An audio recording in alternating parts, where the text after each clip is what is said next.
Hello students. अभी तक हम लोगों ने अकाउंटिंग स्टैंडर्ड 10 कंप्लीट कर लिया मतलब हम लोगों ने 5 से 6 लेक्चर्स दिए हैं, उसमें कम नहीं हैं, कम बिल्कुल नहीं हैं। तो आज हम लोग क्यों न इंड AS 16 की बात कर लें। भाई न्यूमेरिकल तो हो गए थे अकाउंटिंग स्टैंडर्ड 10 में, अब ज़रूरत है इंड AS 16 को पढ़ने की। सर बहुत ज़्यादा हो जाएगा, मैं भी बोलता हूँ बहुत ज़्यादा हो जाएगा, क्यों ना अभी 1 मिनट में इसको कंप्लीट कर दें। हो गया complete, that is over. Accounting standard 10 को इक्वल बना दिया गया है अब इंड AS 16 के। इंड AS 16 भी आपका प्रॉपर्टी प्लांट एंड इक्विपमेंट से रिलेटेड है और अकाउंटिंग स्टैंडर्ड 10 भी अब प्रॉपर्टी प्लांट एंड इक्विपमेंट से रिलेटेड है। जो बायोलॉजिकल एसेट्स वहाँ कवर्ड थी वही बायोलॉजिकल एसेट्स यहाँ कवर्ड हो गई हैं। सारी चीज़ें वहाँ भी कंपोनेंट अकाउंटिंग को वैलिडिटी दी गई है, यहाँ पर भी कंपोनेंट अकाउंटिंग को component part of the asset पर डेप्रिसिएशन को उतनी ही वैल्यू दी गई है। Is it clear? वहाँ भी कॉस्ट मॉडल और रिवैल्यूएशन अप्रोच सेम वैसा ही है जैसा यहाँ था। तो अब आपको अलग से इंड AS 16 को स्टडी करने की ज़रूरत नहीं। तो सर आज आप क्या टाइम खोटी करने के लिए आए हैं? नहीं बेटा, टाइम क्यों खोटी करेंगे हम तो आपका टाइम आबाद करेंगे। सर आज भी हम लोग फिक्स्ड एसेट की बात करेंगे, डराइए मत। हम आज टेंजिबल फिक्स्ड एसेट की बात करेंगे।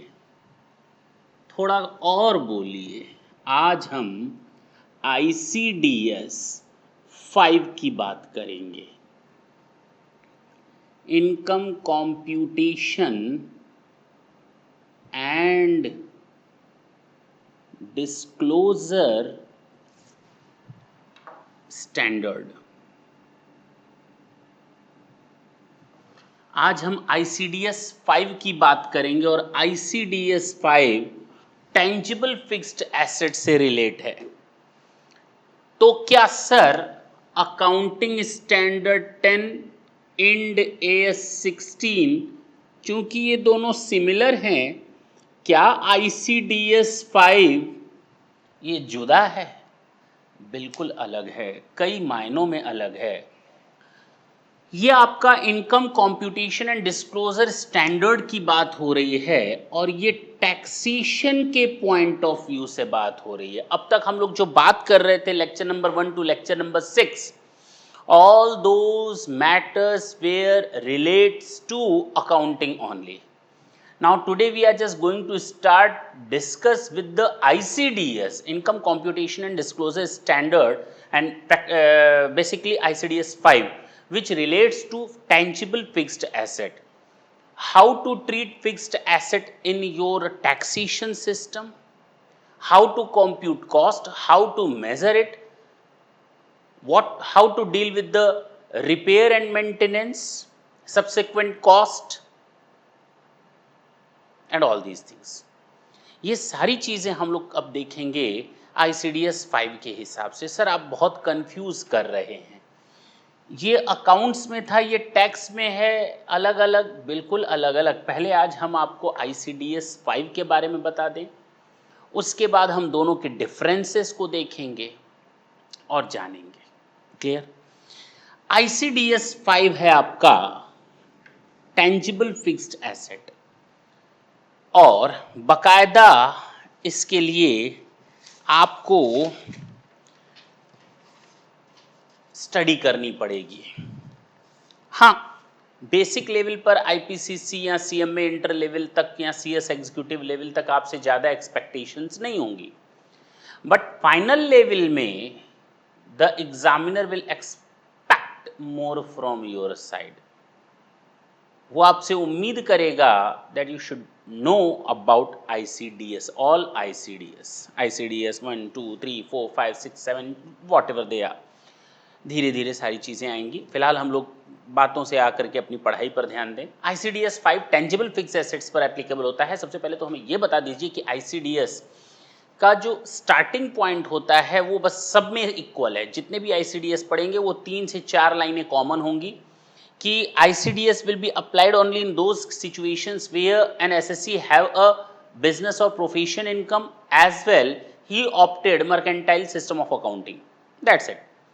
इसका मतलब ICDS income computation and disclosure standards वहीं पर एप्लीकेबल होंगे जहां SSC के पास PGBP की इनकम हो और PGBP and income from other sources as well the SSC has opted mercantile system of accounting.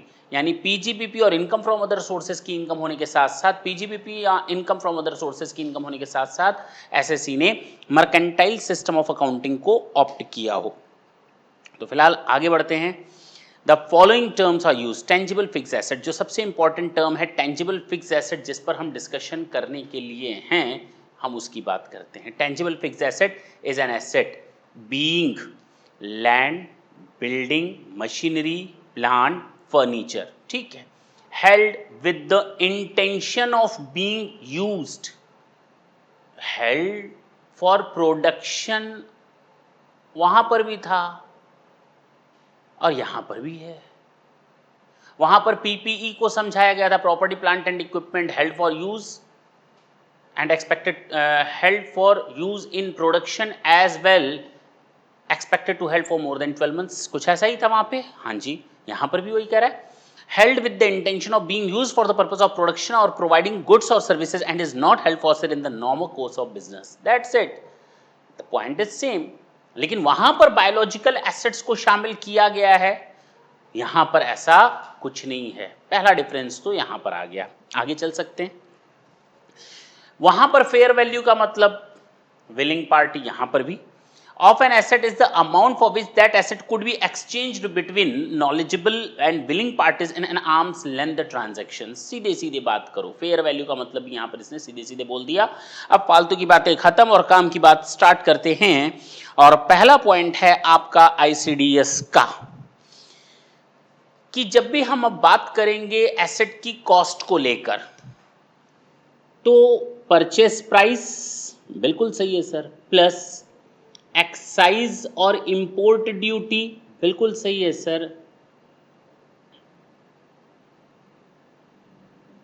Any installation cost बिल्कुल सही है, कमीशनिंग कॉस्ट बिल्कुल सही है। वहां पर हम लोग वो वाली डीकमीशनिंग और रीस्टोरेशन कॉस्ट को शामिल करते थे, याद आया होगा। इंड AS 16 या AS 10 में हम लोग डीकमीशनिंग और रीस्टोरेशन की फ्यूचर कॉस्ट को प्रेजेंट वैल्यू में कन्वर्ट करके आज एसेट की कॉस्ट में जोड़ते थे, लेकिन ऐसा कोई भी सिस्टम फिलहाल ICDS में नहीं है। साथ साथ डिफरेंस भी देखते हुए चल रहे हैं। तो प्लस इंस्टॉलेशन और commissioning cost, plus repair and maintenance first time,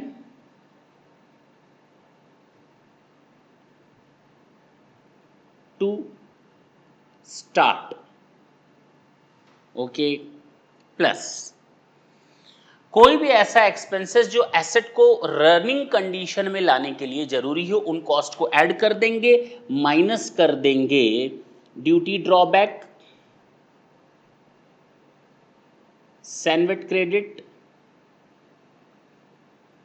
minus कर देंगे गवर्नमेंट ग्रांट, अच्छा जी, माइनस कर देंगे रिबेट और डिस्काउंट एनी टाइप जो एसेट से रिलेट करता हो। That's it. फिर प्रॉब्लम आई, सर ये तो वहां पर भी था, यहां पर भी है, डिफरेंस केवल मैंने एक बताया, डीकमीशनिंग और रीस्टोरेशन कॉस्ट वहां पर शामिल करते थे, लेकिन यहां पर ऐसा कोई प्रोविजन नहीं है। दूसरा, सर सेल्फ जनरेटेड एसेट्स के बारे में क्या ख्याल है आपका?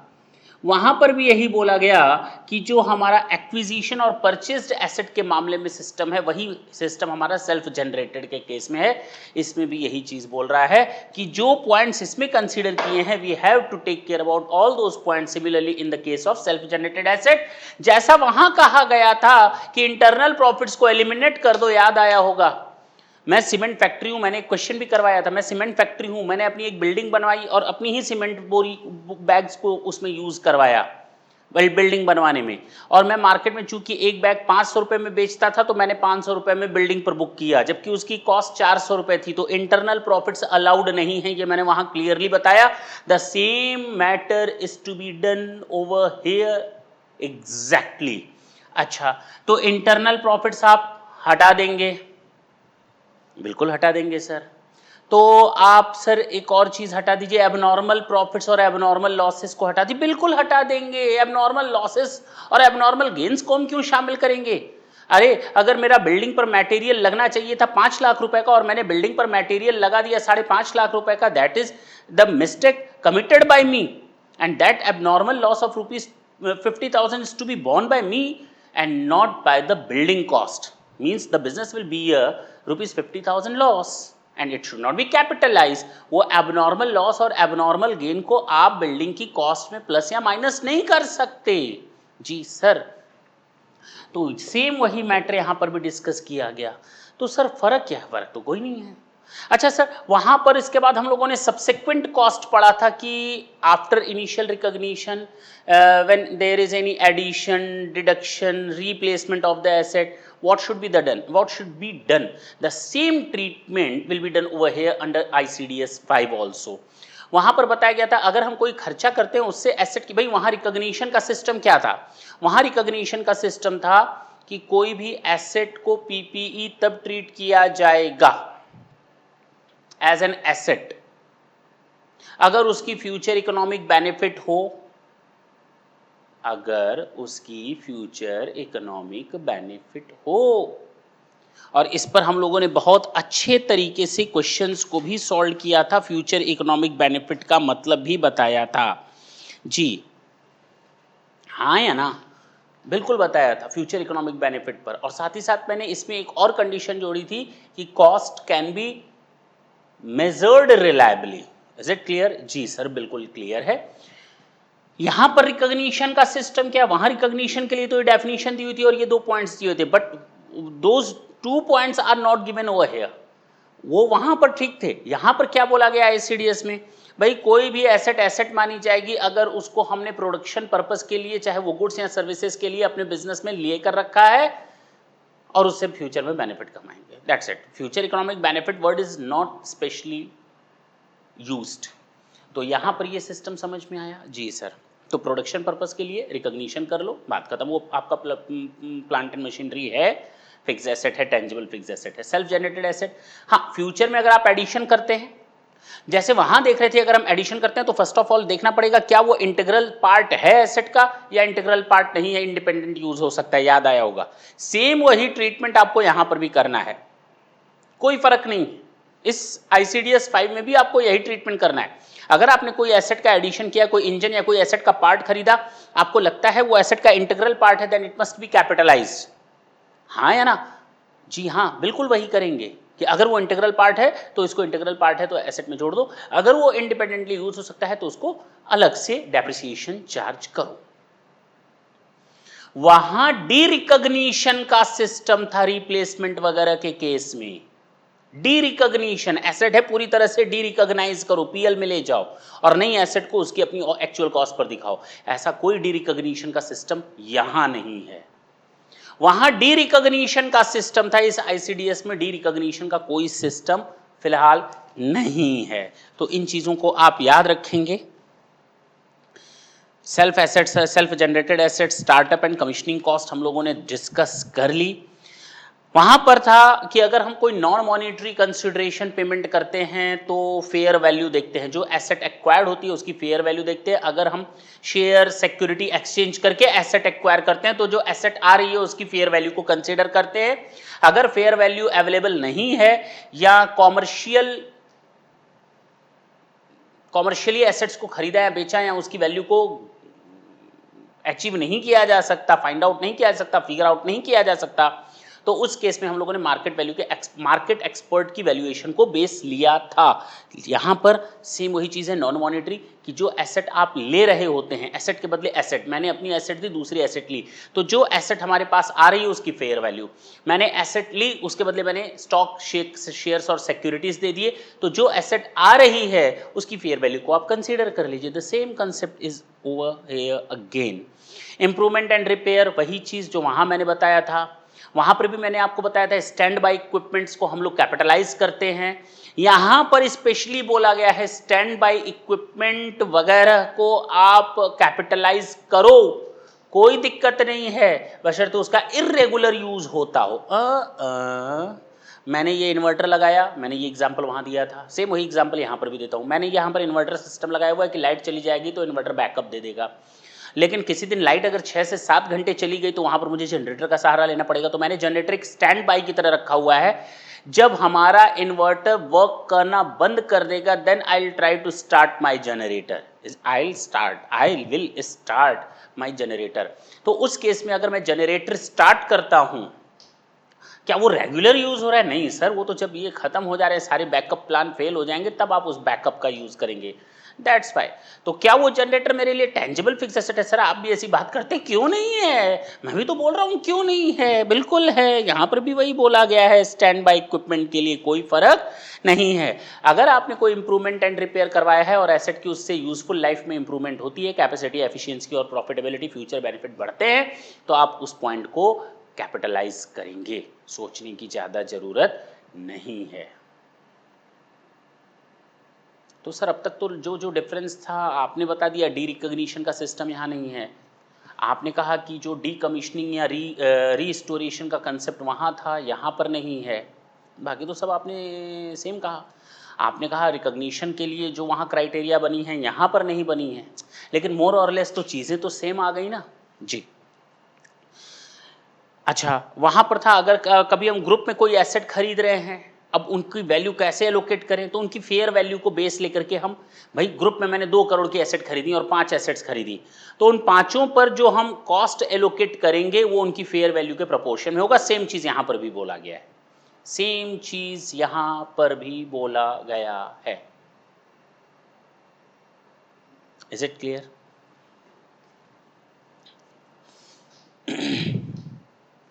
बाकी आपका ICDS 5 इज ओवर। ध्यान देंगे डेप्रिसिएशन, जैसा हम लोगों ने सेक्शन 32 में देखा था, PGBP में सेम फॉलो किया जाएगा। यही एक स्टैंडर्ड कहता है कि you are needed to charge depreciation as per the provisions of the act. Act means income tax act, मतलब डेप्रिसिएशन के लिए आपको कहां पर जाना पड़ेगा? एक्ट को फॉलो करना पड़ेगा।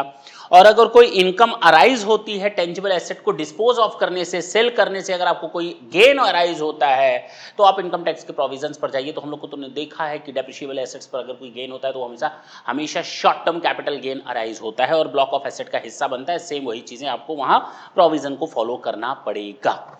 सेम, यानी कि एसेट्स के डिस्पोजल पर होने वाले फायदे या नुकसान का कैलकुलेशन आप एक्ट को देख करके करेंगे, डेप्रिसिएशन का कैलकुलेशन आप एक्ट को देख करके करेंगे। अगर ICDS के प्रोविजंस में और एक्ट के प्रोविजन में ये ऐसे लड़ाई हो जाए, कैसे हो जाए? लड़ाई हो जाए, 36 का आंकड़ा बन जाए, दोनों में, दोनों लड़ बैठे हैं, ये मेरा रूल, अब किस रूल को फॉलो करें? हम तो कहे बर्बाद हो गए, क्योंकि हम तो भाई फॉलोवर हैं। यहाँ तो तुम बताओ कहाँ फॉलो करें, यहाँ तो तुम बताओ कहाँ फॉलो करें। वो पूरब की ओर मेरी टांग खींच रहा है तो ये पश्चिम की ओर मेरी टांग खींच रहा है, तो मैं जाऊँ तो जाऊँ कहाँ? मुझे जाना तो एक तरफ है। तो कहा गया एक्ट को फॉलो कर लो, ICDS को किनारे करो, स्टैंडर्ड्स को किनारे करो, एक्ट विल बी प्रीवेल्ड। अगर एक्ट और ICDS में लड़ाई और क्लैश हो जाए तो वहाँ पर आप ICDS को फॉलो नहीं करेंगे, वहाँ पर आप एक्ट को फॉलो करेंगे। मैंने आपको बता दिया बियरर प्लांट का कोई भी कंसेप्ट वहां पर नहीं है। सेल्फ जनरेटेड एसेट्स के बारे में मैंने बता दिया, एक्सचेंज ऑफ एसेट्स के बारे में बता दिया। एक इंपॉर्टेंट पॉइंट जो छूट रहा है, जाते जाते मैं आपको बता दूं, वहां पर कंपोनेंट डेप्रिसिएशन अकाउंटिंग थी इंड AS और AS 10 में, AS 10 और इंड AS 16 में कंपोनेंट अकाउंटिंग बेस्ड डेप्रिसिएशन था। यानी हम एसेट एक थी उसके मेजर कंपोनेंट अलग कर लेते थे, सिग्निफिकेंट कंपोनेंट अलग कर लेते थे और उन पर इंडिविजुअली डेप्रिसिएशन चार्ज किया जा सकता था। ये सिस्टम था, हम लोगों ने देखा था, कंपोनेंट बेस्ड अकाउंटिंग था वहाँ पर इंड AS 16 और AS 10 में।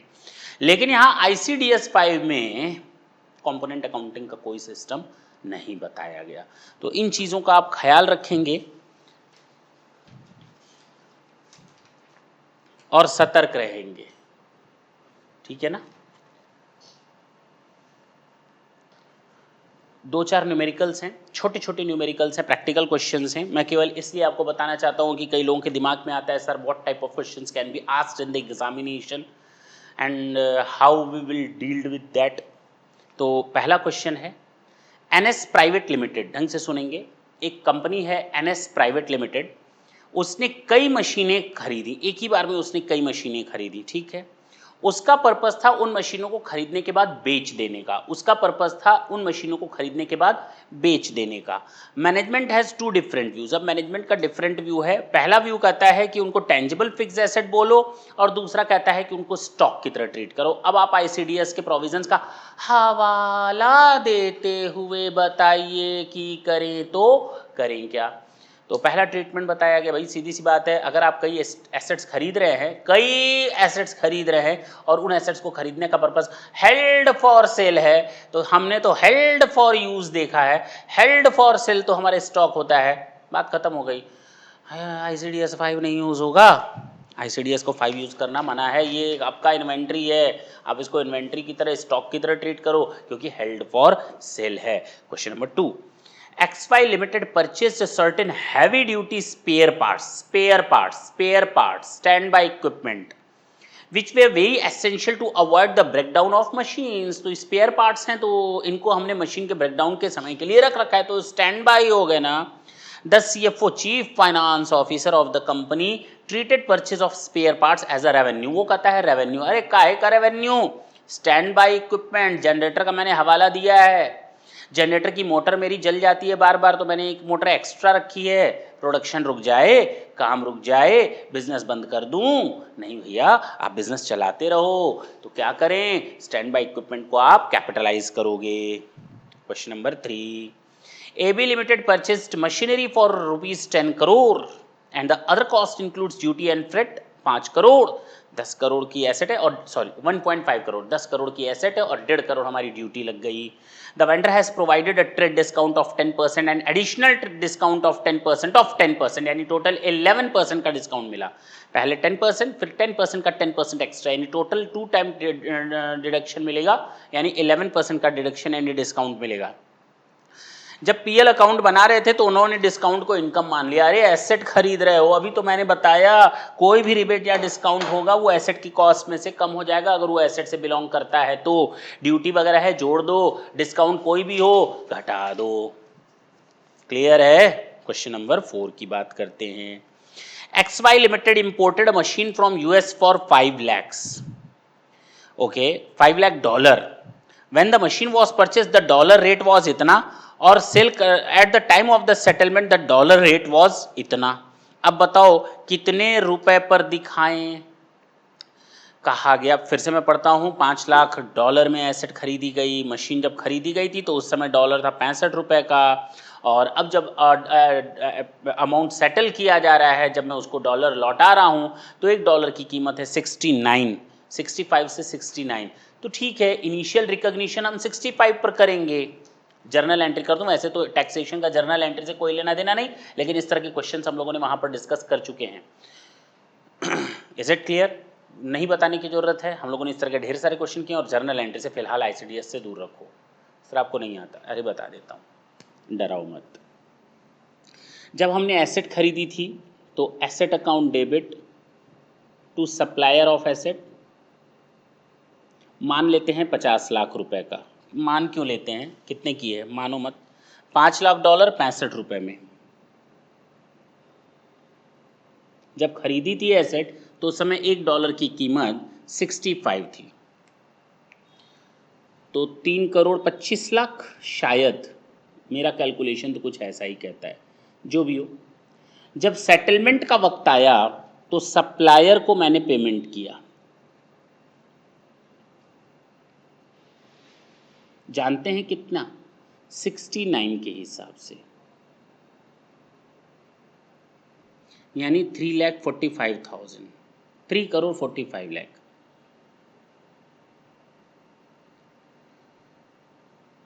हमारा 20 लाख का नुकसान हो गया, क्या करें? एसेट की कॉस्ट बढ़ा दें? बिल्कुल सर बढ़ाइए, वापस आइए।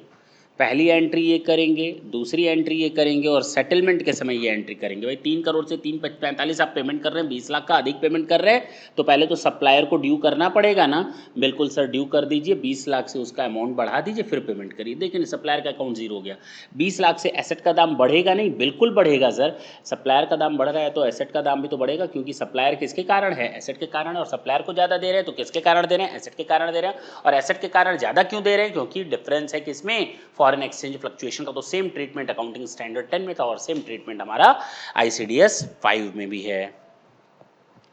तो डॉलर रेट एक्सचेंज का सेटलमेंट आप एसेट्स की कॉस्ट से करेंगे। AB private limited, last question है, 4 करोड़ रुपए उसने खर्च किए पुरानी मशीन को रिप्लेस करने में, जो बहुत ही बुरी कंडीशन में थी। कंपनी वाले कहते हैं कि इस एक्सपेंसेस को आप पीएल में डालो। अरे काय को पीएल में डालें? बहुत बुरी कंडीशन में एसेट थी। 4 करोड़ आपने खर्च किया उस बुरी कंडीशन से अच्छी कंडीशन में लाने के लिए। उस बुरी कंडीशन में कम प्रोडक्शन दे रही थी, अब इस अच्छी कंडीशन में आने के बाद आपकी एफिशिएंसी, प्रॉफिटेबिलिटी, प्रोडक्टिविटी और एफिशिएंसी कैपेसिटी बढ़ जाएगी। तो भाई अगर आपको इससे फ्यूचर में बेनिफिट मिल रहा है तो आप इसको कैपिटलाइज करो ना, पीएल में क्यों ले जाओगे? तो हम भी तो वही कहते हैं आपको। तो इस तरह के क्वेश्चन आपके पास आएंगे ICDS 5 में। कहीं कोई दिक्कत हो तो बोलो, हमारे हिसाब से अब आपको कोई दिक्कत नहीं आने वाली।